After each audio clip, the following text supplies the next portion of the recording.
Hello, and welcome to this week's episode of Superhero Ethics. Friends, I've been really excited to talk to Mandy and possibly some other people about the topic of rom-coms. And I've thought for a while that I would try to plan it out way in advance, possibly invite our one of our old hope. Let me take that out. I thought for a while that I wanted to plan it in advance, possibly talk to some other people about bringing them in. And then, of course, just a few days ago, we had the tragic news of the murder of Michelle and Rob Reiner. Rob Reiner, as many of you know, was a wonderful actor and director and producer of films, including a lot of the some of the seminal works of rom-coms and romances, and ones that are from a time of my childhood, but still have a lot of influence on us today. And Mandy and I had been talking about recording today. We were originally going to record on Christmas movies, but we were both kind of really touched and struck by the tragic loss of Rob Reiner, but also therefore the reminder to kind of celebrate his incredible life, his incredible body of work, and kept thinking about how the influence he had on rom-coms. So we're going to take a few minutes today just to talk about the man himself, and then have our episode on rom-coms based around two of the movies he made that really influenced, one directly rom-coms, and the other the idea of, I would say, comedic romance through the venue of action adventure fantasy. And those two movies obviously being When Harry Met Sally and The Princess Bride. But before we jump into those things, by the way, you can hear I have a little bit of a cold. If you jump over to my podcast, The Once and Future Parent, that Mandy Kaplan is often on as well, that Mandy Kaplan is one of the co-hosts of, I'll be talking there about how I now have my first childcare cold, but we'll put that aside for the moment. Mandy, it is so good to have you here once again on Superhero Ethics. Hello, Matthew. Thank you for having me back. My pleasure, my pleasure. And for those who didn't hear your first episode, give us a quick 30-second introduction to yourself. I am a mom, a performer, a writer, a musical theater lover, and a podcaster. And my podcast is called Make Me a Nerd because one thing I have never been is interested in sci-fi, fantasy, nerd culture. And Yeah, now I'm trying all of it. One love it. movie, book, video game at a time. So I'm on that journey on my podcast, Make Me a Nerd. And I also get the pleasure of talking to you about parenting. Yeah, yeah, it's been really great having you on those podcasts. I've gotten to be a guest on Mandy's podcast, Make Me a Nerd, which I really recommend. They've done some incredible episodes. And today let's talk about Rob Reiner and rom-coms. And first, it's an emotional topic. We're not going to go too deep on it. A lot of other people have had a lot of wonderful things to say. But just for a moment, for you as someone who loves media and these stories, talk a bit about Rob Reiner and what he meant to you and what his work meant to you. I mean, my husband and I believe we are Harry and Sally. We were friends for many, many years who couldn't get our act together and actually take the plunge for a long Yeah, time. And when we did, it was everyone said to us, "You're just like Harry and Sally." Uh, Princess Bride is one of my all-time favorite movies. One that people don't talk about as much as they should is American President, which is yes. so beautifully, passionately portrayed what And hope if you and politics in America could be. And, that I credit Rob Reiner with inspiring with that film. and if you like The West Wing, Aaron Sorkin made that movie as a way to convince people that The West Wing as a TV show could work, and Rob Reiner did an incredible job Mm. of bringing Aaron Sorkin's ideas to life. And I think Sorkin and many others, accurately, I think, have credited Reiner with allowing, basically like bringing forth what became West Wing through that incredible movie, Yeah. And which is he's also, by the way, a great romance, among other oh, things. stunning. And Rob Reiner, beyond his work, which was unmatched. I think of every movie you think of, A Few Good Men, North. I'm kidding about North. But you think of these movies and you get emotional and excited and inspired. But he was also one of the good guys, a Yeah. true mensch by every account. He, outside of the business, was a really good, socially aware, socially active fighter for justice. He just did a podcast about the assassination of JFK that I loved. I Hmm. loved listening to Rob Reiner every week because I'm a conspiracy junkie. Um, his his handprint on our culture really is boundless, and it's a tremendous loss. Yeah. For me, I'm going to mention two of his movies that had such an effect on me. One that is well known, another that is, I think, kind of forgotten a lot, but is really powerful for me. Even if it's not, I think, his best work. The one that is very well known and been quoted a lot is Stand By Me. Mm, I was the exact age for when that movie came out. hmm It is just one of, I think, the preeminent movies about coming of age and being a preteen, about to be a teen, going through puberty, dealing with all that. And it's an adaptation of one of Stephen King's novellas called The Body. And King has said a couple of times that he thinks it's the best adaptation of his work and maybe one of the best adaptations of any written work to film. And it had such an effect on me. mm. And if you're watching Stranger Things now, or have ever enjoyed Stranger Things, and you think about that idea of like the kids on bikes movies, Stand By Me is definitely one of them. Hmm. Not necessarily the first, but one of the kind of defining ones of that generation that Stranger Things is leading back to. And then there's another movie that I don't think is one of Reiner's best, and I admit I haven't seen it since I saw it in theaters 30 years ago, but still I remember it. I remember the effect on it. Did you ever see a movie called Bye Bye Love? With Paul Reiser, I believe so, yeah. I believe I have. It's like Yeah, about so divorced dad. yeah, it's about divorced dads. And Hmm. it was just this sweet little movie about divorce and about trying to be parents in the midst of divorce. And on our parenting podcast, we talk about how, neither of the three of us have gone through that with our co-parent. We're all very lucky in that regard. But I think I certainly had that happen with my parents, and it was a big effect on me. And that movie, I think, had a real effect on me in terms of just the way it portrayed the struggles. And I think gave me some insight into. I was a teenager at the time. I am often very hard on my father. I think in many ways deservedly so, but in many ways probably not. And that movie, I think, was a very powerful reminder. And to me, the thing about it that was so striking was not just, I believe it's a Rob Reiner directed movie. It's not. I'm It's so not. sorry, Matthew. No, No, no, okay, thank you. it Well, looks like he has nothing to do with it. wait, isn't he the radio host in it? Oh, maybe he was in it. I'm pretty sure he was in it. Give me one second. Oh, it says Dr. Townsend. He played Dr. Yeah. Townsend. Okay, Okay. yeah. I thought you were asserting that he was the director. No, no, no. Yeah, well, I thought he was when we were like, and many people are going to wonder why in the world am I bringing this up? Because he didn't direct it. He didn't write it. He's a star in it because he was an actor as well, and he's an actor who many of us know him from All in the Family. His role's Meathead, which incredible stuff. But in it, he's playing a radio host who represents all the ideas of toxic masculinity and dumb dadness that the movie is kind of critiquing. And that's a thing about Rob Reiner's career that I haven't seen many people talk about, but I wanted to lift up, is that a lot of times, you know, a lot of directors love to make themselves the hero. They love to write parts for themselves where the young ingenue finds them incredibly attractive or where they're the ones to make the big breakthrough. A lot of times when Reiner wanted to make a point about a kind of thing that was problematic, he would either write himself as or just would play in someone else's movie that problematic part. And so I really that's something I associate with him and wanted just to Hmm. lift up as one more great part of his career, Hmm. even if it's honestly not the best movie and probably has not aged very well. Yeah, I haven't seen it in many, many years. And I'm a Paul Reiser junkie, so that's why I Yeah, remembered he was in it.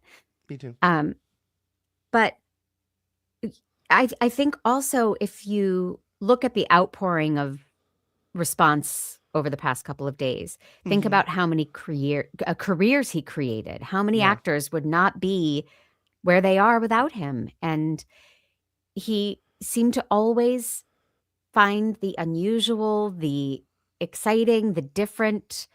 He could have put, you know, really popular actors of the time into Princess Bride. But yep, he chose Mandy Patinkin, Carrie Elwes, Robin Wright, who was unknown, and he made them yeah. who they are. We I think love today his of vision. there's a lot of pro wrestlers who've become big in acting today. Some I think with more success than others, but I think John Cena is a great example, as well Mhm. as the one who's in the MCU movies, whose name I'm now blanking on. Oh, Dave Dave Bautista? Bautista. But he put Andre the Giant into that movie, Yeah, he did. recognizing that he couldn't think of anyone else, and Andre the Giant was fantastic in it. And yeah, you're right. And I mentioned earlier Stand By Me. If you think of that like '80s brat pack of actors, a number of the male actors from that, both the Coreys, I think both the Coreys, at least one of them, but definitely River Phoenix has talked about how being cast in that really helped his career. Kevin Bacon had already had somewhat of a career, but being in A Few Kevin Good Bacon Men. was not in that movie. I'm so No, no, sorry. I'm saying Kevin Bacon was in A Few Good Men. Oh, oh, I oh, was just okay. transitioning there. Sorry, no. Oh, okay. Kevin Bacon talked about how similarly A Few Good Men really helped launch his career, or at least kind of relaunch it. Hmm. Um, yeah, he was a wonderful finder of talent, and he was very good at getting out of the way and letting other people kind of take the lead in those things. Yeah, I think one of the things that made me realize his reach Princess Bride, I think, is a beloved book movie for just anyone with a heart. I think Yeah, everybody loves it. I've never heard anybody say, meh, I wasn't into it. right. But during the pandemic, there was a new streaming site called Quibi. Did you watch The Princess Bride on Quibi? No, but I heard incredible things about it. You can now watch it on YouTube all the way through, and I can't recommend it enough. So many dozens of actors from all over the world for whom Princess Bride was meaningful, dressed Mm. up in their homes and their backyards and recreated Princess Bride scene by scene. Oh, that's so And beautiful. and Rob Reiner's in it, and it's it's really a beautiful tribute. All of these people who thought this movie deeply affected me, and now I get to live it for just 5 minutes in my Yeah, backyard during the yeah, darkest time in our lifetime's history, right? Princess yeah. Bride was the thing that lifted millions of our spirits. And I think that's really worth remembering. And we're going to talk more about that specific movie in just a minute, but I want to just kind of lift up that I think he was someone who I'm going to make one point and kind of move past it quickly, but then get to one last question I want to ask you. He obviously was a person who had very liberal politics, very leftist politics, ones that I largely agree with, and he's come in some attack from people on the right, including our own president. There's enough discussed about that online, but I think you know that both of us are probably pretty against all that. But he did a wonderful job of inserting those ideas into his movies without it ever becoming I don't want to say preachy because I think sometimes a preachy movie is good, but I think certainly he did a wonderful job of just sort of like most of his movies weren't about politics, even The American President. It was much more about just like not even social justice, but just being a mensch, being a good person. And like Mhm. you could easily apply that to like, oh, it's pretty easy to see who Rob thinks he is and he isn't living up to this and Right. how that maps onto our politics. But he was able to kind of find the broader picture, find the broader discussion a lot of the time. Yeah.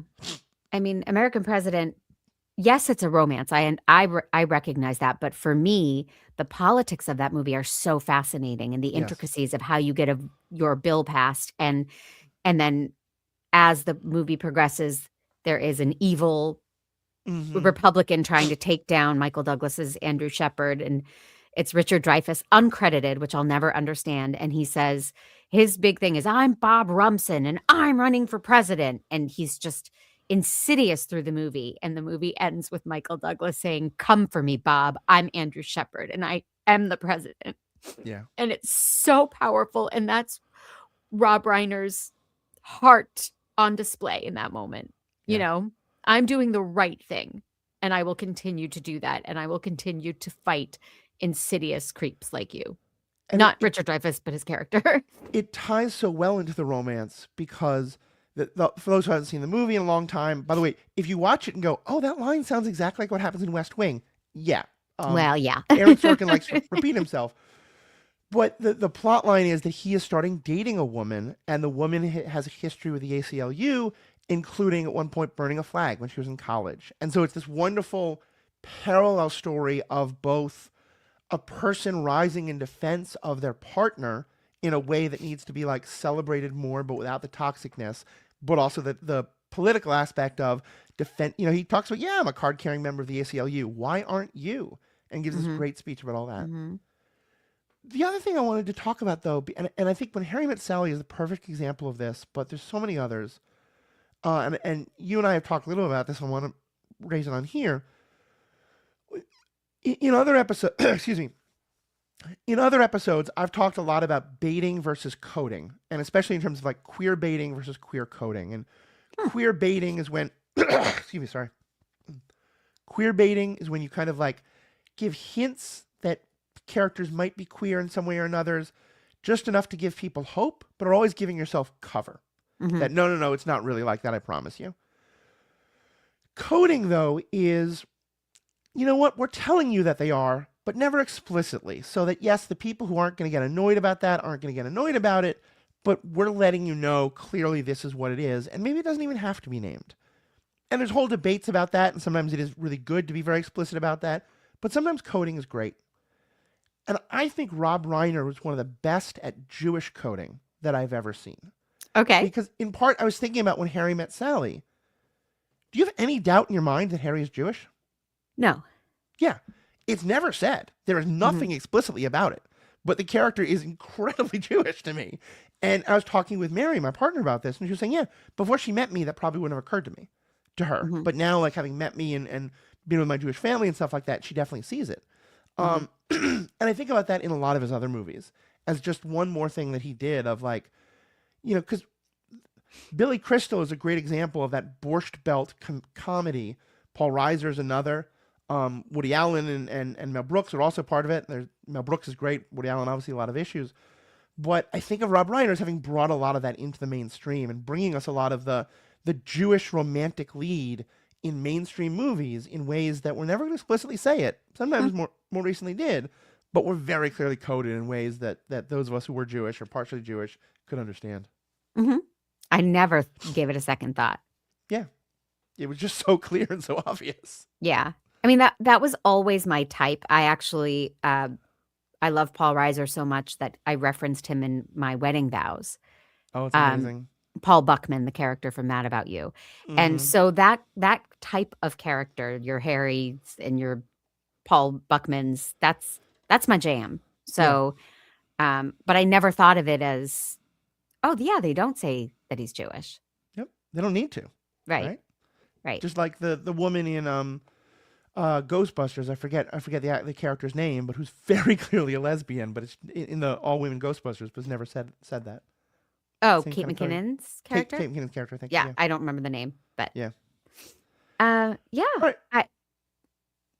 Tell me where you want to go. I'm all yours. So Now let's that I've had a little cry. no, totally understandable. Let's move into his work, and I pulled these two movies because I feel like they have had such an effect on romance and rom-coms. And one of them I think is very specifically, definitively a rom-com, When Harry Mhm. Met Sally. Um, Princess Bride is a romance and is incredibly funny, but I think is often sort of categorized as fantasy or action adventure, but I think is very much also influential on rom-coms. And so let me kind of back up a bit and say, for you, what does that term mean, rom-com? And how do you feel about it? I think I went through a real phase of loving them and then I burnt out because they became so formulaic and something Mm-hmm. like When Harry Met Sally didn't feel formulaic. Yeah. You know, going back to Spencer Tracy and Katharine Hepburn, and I found out, side note, I'm sorry, I was named after Katharine Hepburn's character in Adam's Rib or Desk Set. I think it was Adam's Rib. She was named Amanda.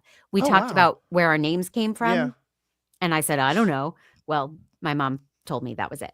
Uh, but you look at Spencer Tracy and Katharine Hepburn, and that you're on the edge of your seat as if it's an action movie because you're like, just kiss already, just get Yeah. together. We need this. The will they, won't they tension is so much fun. And then when you see it year in and year out, there that tension dissipates Yeah. because we know they will. Right? Right. So when Harry Met Sally, on the one hand, disappointed me because I was Mm-hmm. a person who wanted to believe men and women can in fact be friends, Yeah. platonic, loving, present friends.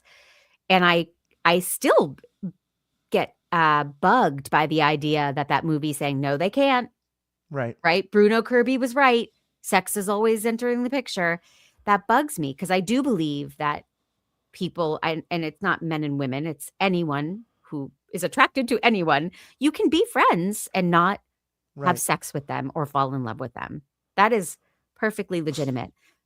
Then again, if you're gonna take a premise like that, he did it in the best freaking way possible with Yeah. Nora Ephron's script. It was just a perfect representation of maybe it is a good idea to take the leap and try romance. Right.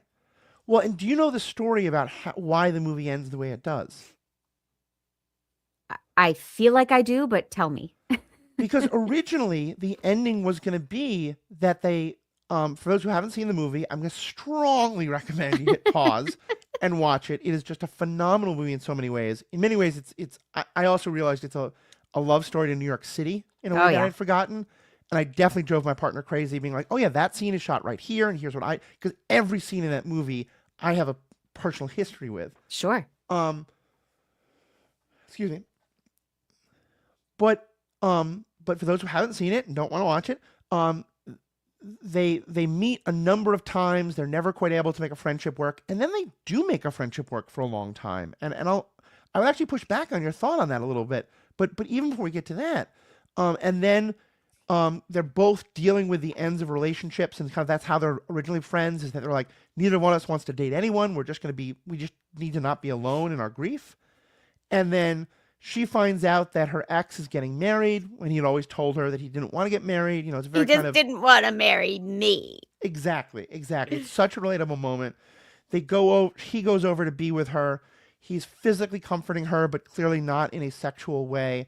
She wants kind of affection. And they wind up kissing in a way that I think is very understandable and probably has happened with, a lot of us. And it's not great, but it could have been portrayed as him taking advantage of her. It could have been portrayed as her taking advantage of him. I don't think it's done either way. It's kind of a mutual thing.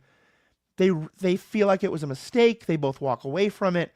The sex definitely makes things weird between them. But then it ends with him making the kind of very now cliched, but this is one of the things that kind of made the cliche, running in out of the rain, dripping wet. I realize you're the person I want to spend the rest of my life with. He gives this incredible speech.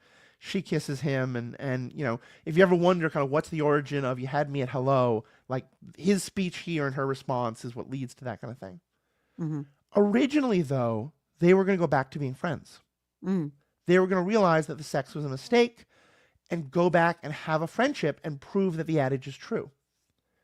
And then, on the set of the movie, Rob met Michelle and fell hopelessly in love with her.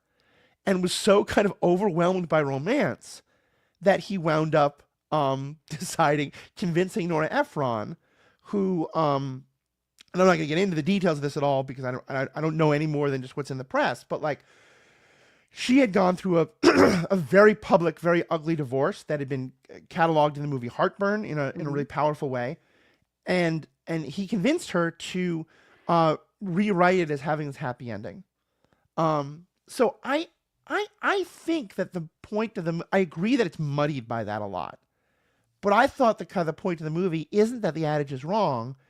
It's that, yes, they can become friends and would have been okay being friends. But also, once they're friends, they actually realize that there is a mutual attraction and love between them, and that's okay too. Well, that's what happened for my husband and me. So who am I I'm living proof. Right? That we couldn't be friends. We had to get married and have a family. Yeah. No, I get that. And I think there's some element to the idea of the you can't I wish there was more stuff about that. We're starting to see more and more men and women having platonic friendships because I think it absolutely is possible. Yeah. And we're seeing it more and more often. But, this is a fantastic movie. It's also from the 80s. There's a lot of ways which it hasn't aged the best. Right. And I don't know Rob Reiner's influence over the music, but that soundtrack also changed the world with Harry Connick writing all the soundtrack for When Harry Met Sally, and it just launched his career as well. Yep. And it features also an actress who people on this podcast will know very, very well, but have very rarely seen without looking like she has two pastries strapped to her head, Carrie Fisher. the actress who played. Married. Yep. Interesting. The actress who played Princess Leia and who's doing a fantabulous job here. But okay, but so back to this. So for you, what place in all this does When Harry Met Sally hold now as someone who's been both in love with and critical of the rom com? It's the gold standard. Yeah. It really is. It takes out some of that cheese that so many Mm-hmm. that movies I enjoy. I'll focus on Sandra Bullock. I love her. I Yeah. adore her rom-coms, but they're very cheesy and polished and predictable. And this this felt more relatable and real and heartfelt than a Yeah. Hollywood movie. Maybe because it was New York, maybe the way he shot it, maybe just the charm of those of Meg Ryan and Billy Crystal. It and the dialogue was so sharp. I can't say enough about it. It's just better than other rom-coms. Yeah. Yeah, I think it does so many things so well. And rewatching, and I think one of the parts of it that really struck for me was I think a lot of times there's a sense of why didn't these people get together back then? And watching it, I'm not struck by that because I think kind of the point is they were idiots most of their lives. Him especially. He's an asshole when she first meets him. Hmm. He is I've just graduated college. I have a dark side. I've figured it all out. I'm sexually liberated. And if you don't want to sleep with me, you're not. And if you're happy about the world, you're not as aware as I am, Right. which I say very critically because that was exactly me at 21. Hopefully not the sexual part, but certainly the rest of it. Um, and she is, I think, in a much more forgivable way, but still kind of very like stuck in her ways and very much has a very rigid way of looking at the world. And then they both kind of need to go through this heartbreak, and then they both need to grow through that. And I think one of the things the movie captures so well is this idea of not they should have gotten together back then, but that they both needed to grow into people that they could fall for each other. Absolutely. That's I'm sorry to keep personalizing it, but the it our journey was similar. And people would say, "Well, what took you so long?" And it's like, "Well, because I would have dated Jeremy for 3 months and then I would have sabotaged it and been done with him. And then who knows if we could have remained friends because Yep. that's what I was doing back then, Yeah. and we needed to evolve into who we needed to be for each other. And we Yeah. did. And so did Harry and Sally. Yeah. And so what kind of effect do you think it's had on I think there's a lot of bad things I think in terms of like how a lot of things have tried to cliche it or turn it into tropes that they don't do as well. But either positively or negatively, how do you like when you look at this movie and rom coms today? How do you feel it having an effect? I, I mean, in filmmaking, I think having all of those quote real couples who were not real couples, Uh and huh. they cut away many times in the movie just to hear a charming story of how two older people met and that they've been together this long. I look at that and I think, would The Office have ever existed? Where you Yeah. cut away and you go to an interview of a character. It was different. It was exciting. It kept it so heartfelt, Yeah. and it gave you this hope for love and the future in such a grander scope than Matthew McConaughey and Kate Hudson, jumping on each Yeah. other and kissing at the end of a movie I very much enjoy. But when you add the element of all of these couples in their 70s and 80s who have been together 50 years, that just makes it's like it's ready for anyone. It's there. Yeah. We can all have this. Yeah. I'm not It's sure such if a that answered your question, but that's what my mind jumped to. no. I think it makes sense. It's such a great framing device, and I think that really was a thing. And I think that's a thing that others have tried to copy, both some successfully, some not so. I think the two factors that most come to me when I think of rom coms today that I wish that I think the ones that I like do this well and others don't. One is that I don't think, and tell me if you think I'm wrong, I don't think either Billy Crystal or Meg Ryan is the star of this. That they're pretty much co-stars. Would you agree with that? Yes, it's a 50-50. I feel like a lot of the movies today are told entirely from there's basically like our hero and then there's the person that they are either trying to get or trying to get away from. Like there's definitely we have our point of view character and then we have the romantic other character. Mm-hmm. And for me, that often feels really problematic in Mm. terms of it framing it very much as, first of all, you're not framing that other person just as a romantic option instead of like their whole in interiority and all that kind of stuff. But also just the way what it sets up of in terms of like romance as the hunt and the chase and all this kind of thing. I think there's something really powerful about it not being either of their stories, but us getting to see both of them so much. Right. Right. I can't reference anything from Adam's Rib or Dusk Set or those classic romantic comedies Mm-hmm. or It Happened One Night, but those all felt equal in my memory. You Right. were getting to know each of their foibles and their wants. And in one way, it is, I guess, powerful that with the rise of female bankable box office stars, we got a lot more of the, Sandra Bullock, Kate Hudson, Julia Roberts, people who Right. we wanted to follow them. Right. And that was allowed for the first time.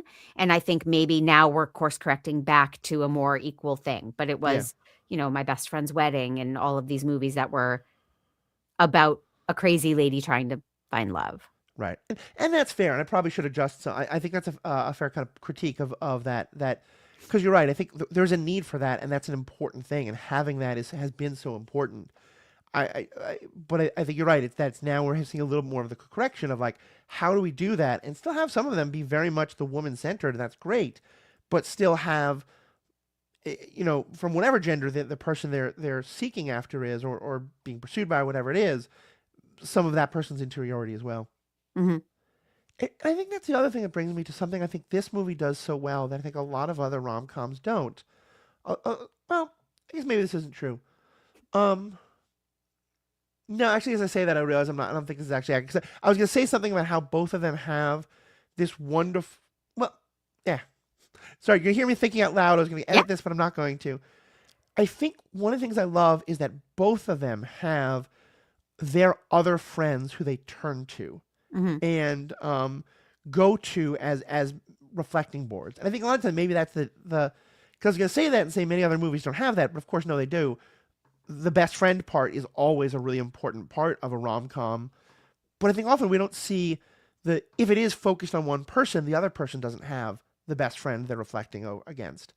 And I love that this movie has both, along with the hilarious, but probably people have been through this before, all too real situation of those two meeting and all of a sudden they get together. Yeah. And I will say a quick personal aside. There's a scene in this movie where Harry and Sally have their two best friends, played by Carrie Fisher and you mentioned Bruno the actors, Kirby. Bruno Kirby. Thank you. Mm-hmm. They try to set each other up with them, and instead those two fall for each other, and so now they're two, them as a couple are getting together, and then there's a moment when Harry and Sally finally sleep together. He gets really freaked out. She gets nervous about it. He feels like he has to be awkward and leave. She recognizes the awkwardness and feels abandoned. And they each call their best friend, who are at that moment in bed with each other, because they're now a couple. Mm-hmm.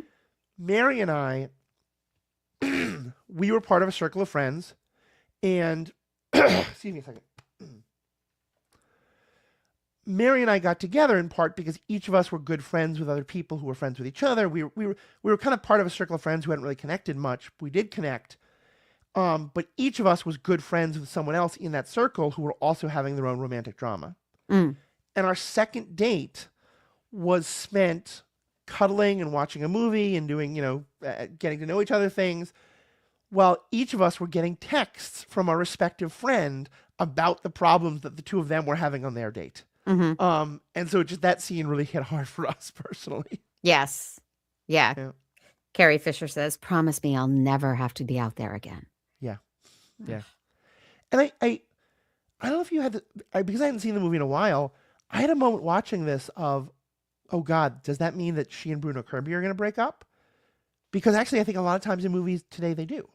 And I think there's been kind of a cynicism in a lot of rom-coms, and it feels like there are these two really parallel worlds. If you have to either be the completely saccharine rom-com which can be wonderful, but also, as you said, can become sort of over the top or become so cynical where nothing can ever work out. Hmm. And I like that Harry and Sally feels pretty solidly in the middle. Like Harry starts out as this very cynical person, and I don't think he's ever fully proven wrong. He is proven wrong in some ways, but it's not like he has to decide, oh no, everything is happy and rainbows.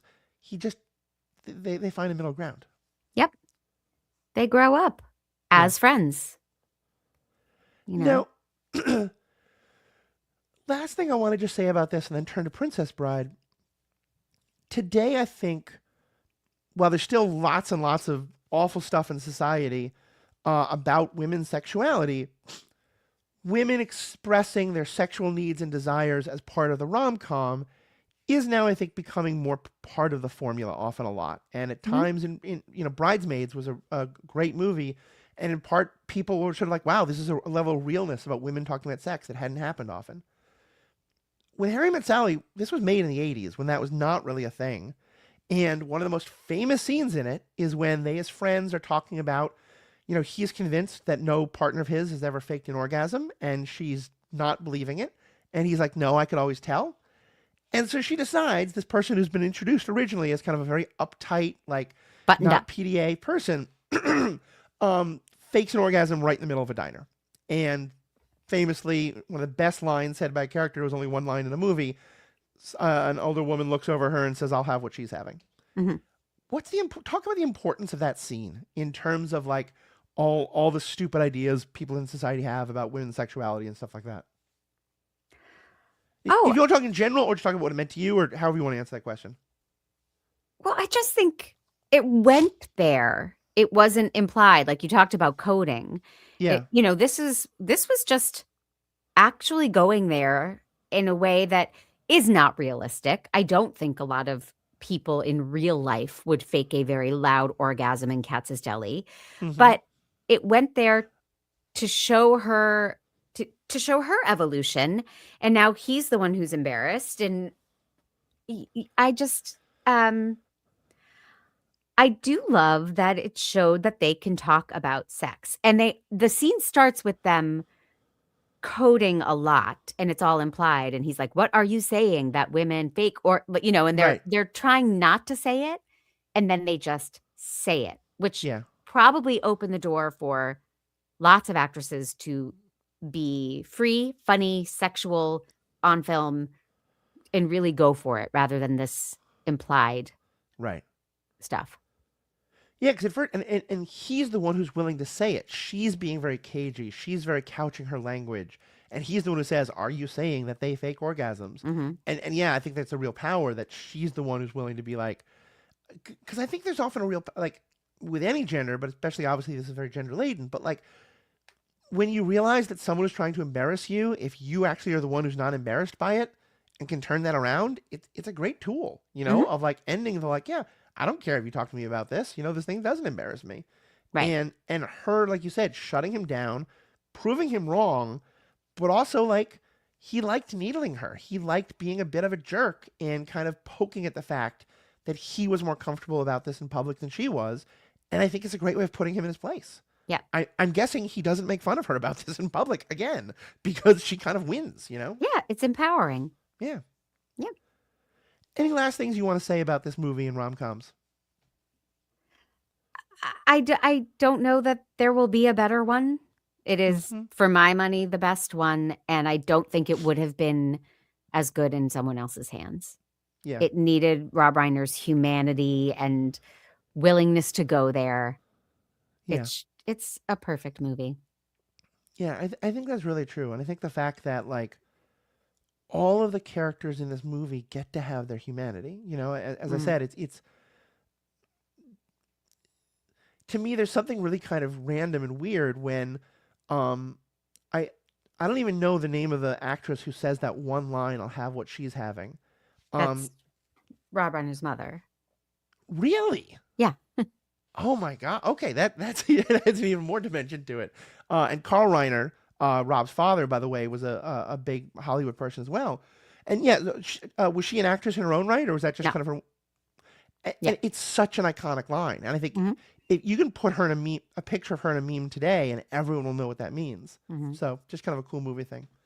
Um, Speaking of Carl Reiner and his son Rob, as I understand it, the story goes that many many years ago, Carl Reiner read a book that he really loved, and that among other things was about a father reading to his son, and gave a copy of it to his son Rob, and Rob said loved it so much that he wanted to make a movie out of it, and that was The Princess Bride. Um, which again, like if you're going very technical about terms, is maybe not a romance, not a rom com, but is I think both one of the most romantic and one of the most comedic movies that's ever been made, and certainly iconic in both of those genres, as well as kind of reinventing the idea that the action adventure movie can be a medium for romance and comedy. Mhm. Talk about that first. What was your introduction to the movie? Had you read the book first? Did you know about it? I What? had not read the book. I saw the movie in the theater I Mm-hmm. think it came out 87. Yeah. I could be wrong. And I loved it so deeply. And then I didn't read the book until my son was about 9 or 10, and we loved the movie and we read the book together. The book is trickier and darker, and uh, there are plots that Rob Reiner very wisely left out Yeah. and took a lighter tone that I appreciate. Uh, and being that kind of kid, as I said about my podcast, I did not see adventure fantasy movies as a kid. I Yeah. mean, I saw Star Wars. I'm not, you Right. know, I'm a human being, but I didn't. If it had a bunch of swashbuckling or creatures, or it wasn't, it didn't exist in the real world, I resisted it. I Yeah. think I went to see it because Robin Wright was on the soap opera I loved, Santa Barbara. Shout out. Oh, that's And I thought, hilarious. oh my God, now she's in a movie. I have Right. to go see Kelly Capwell in this movie. And I couldn't have loved it more. It couldn't have been more influential in my life I'm a writer as well, and everything. Mm-hmm. Oh, I mean, anytime you start a quote from that movie, anyone around you can finish it. And Yeah. I've seen it dozens of times. And I love that that's your story with it, because I'm the exact opposite. And I had this kind of very I can't imagine there's people listening to this who haven't seen this movie at least once in their lives. But if they Right. haven't, please, for the love of God, hit pause, go watch this movie.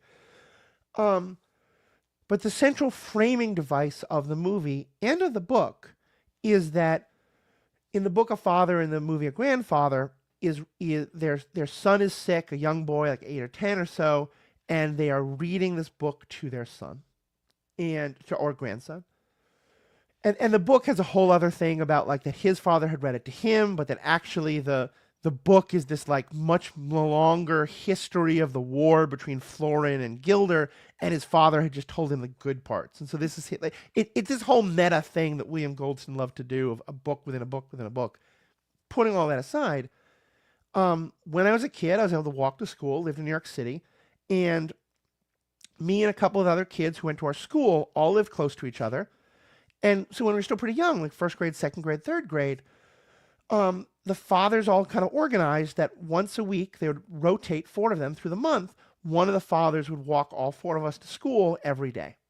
And so we had about a 15-minute walk each day, and we had to do something.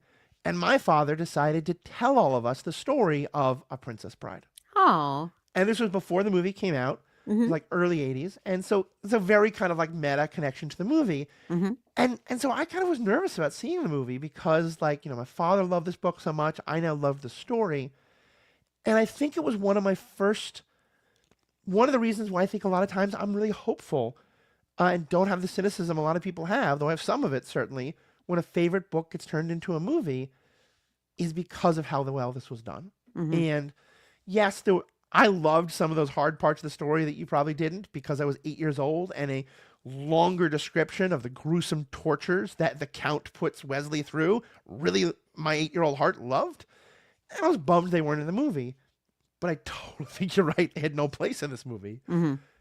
But I just loved it. And Yeah. I think it to me, it's one of those examples of how differently we can watch things at different ages. Hmm. Because at 8 years old, I didn't understand why girls loved this movie so much. I thought it was just a great swashbuckling movie. Right. Yeah. And then I got to high school, and all of a sudden, like all the girls I knew were talking about how this was their great romantic movie, and Wesley was so attractive, and I was like, what? I thought it was just a fun movie about like killing lizards in a fire swamp and things like that. And then I rewatched it, understanding what romance was, and was like, oh, okay. Yeah. And it's amazing to me that it works on all of those different levels.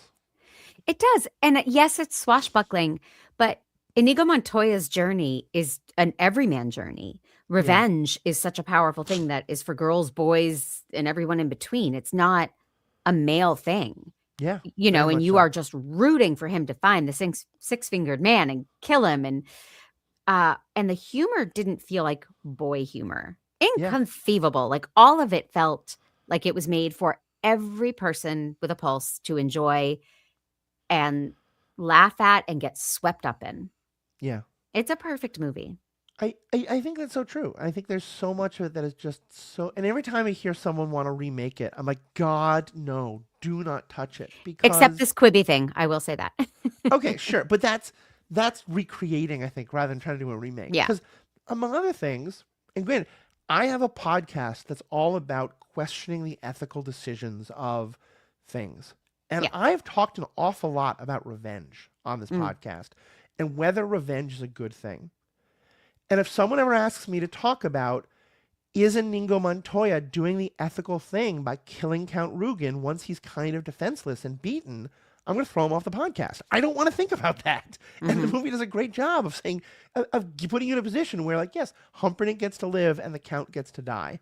And is that, do we want to get into the ethics of that? No. Like, and maybe I'm going to get angry emails about that. Who knows? But I feel like the movie does such a good job of letting you get swept up in this is a fantasy. This is a Mm. story outside of our own world. It's made up countries, even though they keep referring to real countries.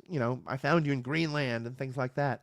Hmm. Um, and I think that's there's such an irreverence in the movie that I think speaks so well to. Like for me, let me put it to you as a question. As someone who didn't like fantasy and stories about like magic and wizards and sorcerers and stuff like that, what made this feel different? I think Goldman did it. I'm not giving Rob Reiner the credit. You Yeah, couch it in this kid who has a cold, who just, I mean, every line Fred Savage delivers. Is this a kissing book? Like yeah, all of it is so relatable. And therefore, you realize that this story is a device to bond in the movie, this grandfather and this right, son, and to distract this little boy from having a bad cold and being sad. yeah, So that there's a magic in that because it is grounded in realism. right, And the humor is just unmatched. I mean, you take these things that normally I the screaming eels, just for an example, right? right. As at as the person I am, I would be like, "Ugh, they're inventing a creature and there's going to be a creature attack in the water."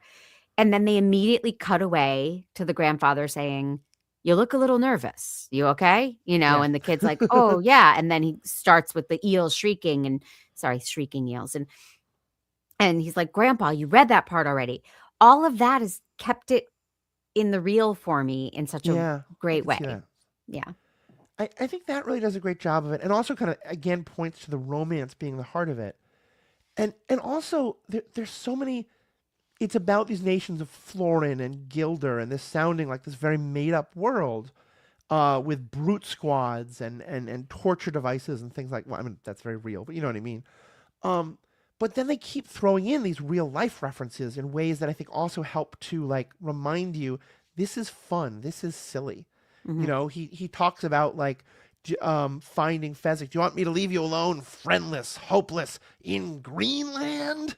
And he says Mhm. it as though it's like the other side of the moon, but of course it's a real place in our world. And another great line of Azini is that the great blunders of the world, the one he's referencing is to never go against a Sicilian when death is on the line. But he says the first one is never get involved in a land war in Asia. Landlord. Right.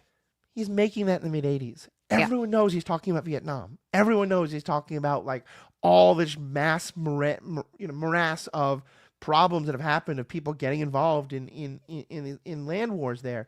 Um, but it doesn't make it about that. It just kind of is a nice kind of poke of this is being written by someone who's writing an epic romance, but is also having fun and is twisting the screws a little bit. And it, I think one thing that is, we talked about how Harry Met Sally like really walks that perfect line of cloying and cynical so well. It's very easy for a movie to say, we are going to take ourselves seriously as a medieval romance. Mm-hmm. It's also very easy for a movie to say, we're going to make a modern day parody and we're constantly winking at the audience and constantly making, modern day references. This movie perfectly walks the line between Yeah. those two. Right. Um, No, there's yeah, real action, real stakes, real peril. And then uh-huh. there's chocolate makes it go down easier. Yeah. I mean, I love a it's good also MLT. The ridiculous. mutton is, Yep. it's their version of the BLT, and that's like, it's like a Muppet thing almost, in terms Hmm. of that kind of references. Yep. And, Now, and gun to your head, terrible thing to say, but which of these would you choose as the ultimate film? whew, Right? I think it depends on what you're trying to do with the movie. And here, in terms of if I'm gonna just sit back and watch one, I think at an earlier point in my life I would have said Princess Bride. Mm-hmm. Today I'm gonna say When Harry Met Sally, but I think that's for a couple of very personal reasons. One, I'm in a much better romantic place than I was at that time. Mm-hmm. Two, I really miss New York. Mm-hmm. And I think When Harry Met Sally hits me like that because of Mm-hmm. that. Mm-hmm. But in terms of like to go back to the topic of this podcast, the romance element, I think it really depends on the audience. I think if like, because I was kind of joking there, but serious about how as an 8-year-old boy, I didn't get the romance of it. And I Mm-hmm. think I was very much in the Fred Savage part of, I don't care about all the kissing. Give me the Right. sword fighting again. Right. And honestly, I think I look forward to watching it with my son one day because Mm. I think there's an understandable part to that 8-year-old idea. I think there's also an awful lot of misogyny in it. Not that I was Mm-hmm. like blaming myself as an 8-year-old, but in terms of what we teach 8-year-old boys. And I think there's a really powerful lesson in this movie of like, because the fact that by the end, by the end, his grandfather's like, oh, it's just kissing now. I'll skip this part. And Fred's like, no, it's That's okay. okay. Because Yeah. he's come to see that that can be pretty great too. Right. So I think I like, it's hard for me to say which one's better. I think Princess Bride probably has had it's a grander movie and has had a bigger influence on things. Mm-hmm. I think if I'm watching a movie with a kid, it's going to be Princess Bride. If I'm watching something with an adult, it's going to be When Harry Met Sally. Mm-hmm. What about for yourself? You didn't answer the question. I just want to point that out. You gave me a binary and I found a non-binary answer. That's my whole existence. Yeah. Okay. I think Gun to my head, I'm going to say When Harry Met Sally because it's not based on someone else's work. And in okay. that regard, I'll give just as much credit to Nora Ephron as I will Right. to Rob Reiner. Nora Ephron being, we could do a whole thing on her in rom-coms and probably should at some point because so many of the other rom-coms that you think about, Sleepless in Seattle, You've Got Mail, all written by her. But in terms of Reiner stuff, I think I'm going to give it to When Harry Met Sally, but by a very slim nose. There's no incorrect answer. These are both extraordinary movies. Yeah. But I think Princess Bride is a perfect movie. And I think Mm-hmm. When Harry Met Sally is a perfect rom-com. So it's more it's a limited scope, right? That's a good distinction. You're Yeah. saying Princess Bride is the best adventure, the best romance, the best comedy, the best fantasy. It encapsulates everything. Yeah. I mean, there was a great post that I saw about how one of the things that Reiner did was to really define so many of the movie genres that we think of, even 30 years later, 40 years later. If you think about a courtroom drama and the lawyer trying to get the lawyer trying to get the person who's under oath to admit the thing they want to admit, what's the first thing that's going to come to a lot of people's minds? I want the truth. You can't handle the truth. That's from Mhm. A Few Good Men. If you think about a coming of age movie about kids who are not quite at puberty yet, going through that and being forced to face a truth of adulthood that they don't think they're ready for yet, but they have to face Stand By Me. If you think about rom-com, defining it, Harry Met Sally, there's so, Yeah. the action adventure but you're right, it's for all of it. It's not just a boys movie of swords and there's a girl to win as a prize. Even though I will say Buttercup gets almost no characterization whatsoever. Um, We haven't even but talked about Spinal Tap. That's another thing that yeah, he mastered. What he you're, kind of invented I mean, a lot of them, he defined the new version of the right. genre. The And did it mockumentary, better than everybody, yeah, right? He did whatever he did. He made the best rom-com, the best family romance action thing, the best yeah. mockumentary. He's a master. I just There was a great moment last night. I've been watching a lot of his. I basically spent all of yesterday watching his movies. I started with mm, the ones we were going to talk about, but then wanted to watch a bunch of others, and kind of closed the night watching closed the night watching This Is Spinal Tap, which I admit mhm. I'd never seen before, and Really? my spouse was kind of in and out, paying half attention to it. She was doing some things, work wise and stuff like that. And I'll admit, I think it was obviously a phenomenal movie at the time. I don't think it's aged that well. I was having a little trouble getting engaged by it, but I'm glad so many people love it so much. But I did Mhm. enjoy a lot of it. And she was barely paying attention. But there's a moment when, forgive me for giving away one of the most iconic lines in movie history to a movie that's 40 years old, but spoilers, I guess. Um, he's showing off to Rob Reiner, who's the interviewer in this mockumentary, his phenomenal speaker and how great it is and the things it can do that no other speaker can do. And all of a sudden, Mary shouts out, "Oh, is this the one that can go to 11?" Mhm. Because that's the joke, is that Mhm. he's so proud it can go to 11. It's just more than any other speaker. Right. And Rob Reiner's character says, "Well, why not just call it 10 and make 10 louder?" Then he's like, "No, no, no, no, but But this one goes it to goes to 11. 11." Because Right. the point is the guy's an idiot. Mary knew that, and I looked at her like, "Oh, have you seen this movie before?" She goes, "No, I've never seen it before." But she just knew that line so well because it is such a meme today. And I Right. thought that was just such a great example of like just how far-reaching Reiner's effects have been. Yeah. And shout out to Misery, one of the greatest Yep.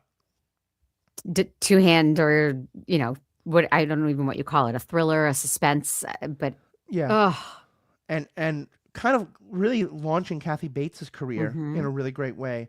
in film. Um, Yeah. in film, yeah, she'd done a lot of other great stuff before then.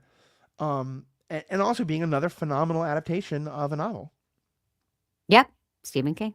Yep. Yeah. Um, any other kind of last things? We've been about an hour, and I also feel like there's so much to say about Reiner himself. We've barely scratched the surface of like kind of the ethical questions and all the effect he had on rom-coms. But for Princess Bride specifically, what do you think of the romance of it? Because here's a movie where we just talked about the interiority. Princess Buttercup, we get almost nothing about her, and we don't know much about Wesley either. Like, why did they fall?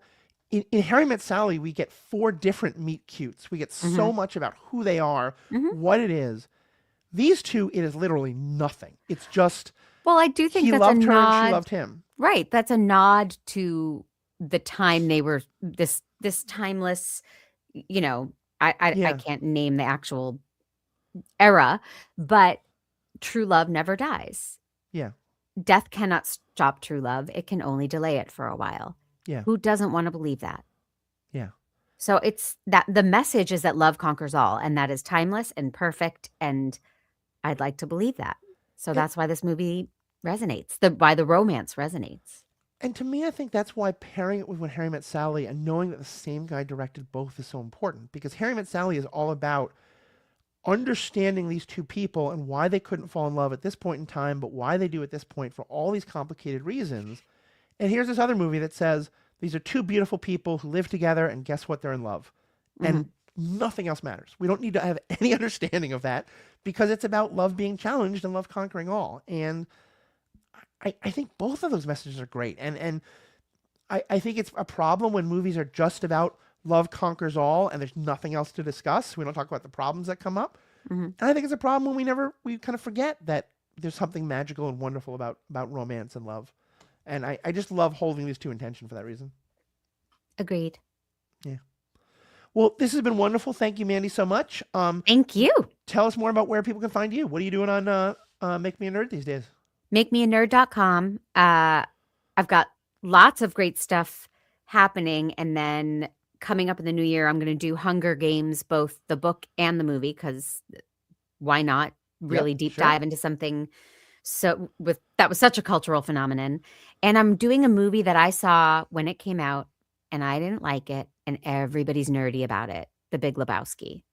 Oh, interesting. Interesting. So, not technically not maybe nerd culture, but I'm branching out into what are these things that people are so passionate and nerdy about that I've just Yeah. missed out on. So, I'm going to watch it with I, fresh eyes and see if I can't get nerdy about the Coen brothers, who in general are not my taste. I mean, it's interesting because I think you could walk into any Comic Con anywhere in the world and make a reference to Big Lebowski, and 80-90% of the people would get it. Of You course. know, it's definitely Yeah. it's right. It's not nerdy technically, but it Right. definitely is in that realm. So yeah, that sounds That's right. all coming up in early 2026. All right, it's called Make Me a Nerd. It's findable on any of your podcast devices. Definitely go check it out. Check out Once and Future Parent, the podcast that Mandy and I are on. Of course, I do this podcast, Superhero Ethics. I also do Star Wars Universe. I also do Star Wars Generations podcast, which we have a lot of fun on. Please check out all these great podcasts. If you are in Southern California at some point and happen to think to yourself, you'd love to see a vaudeville type variety show while also helping a good cause, I know that's kind of a specific niche, but Mandy, do you have any ideas for that person? Vaudeville. It's a cabaret called Miscast, Right Singer, Wrong Song. You can find it at Miscast LA on Instagram. And we do it every 3 months. All new singers, all new songs, all hilarious, all for my favorite charity, Project Angel Food. Awesome. Awesome. And where can people find that? It's At MISCAST. Miscast LA, yes. Awesome.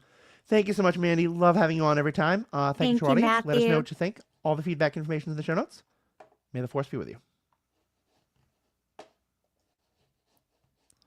Thanks for the Miscast plug. Yeah, of course. I love what you do there. I would love to actually be out there at some point for it. I know that would be great.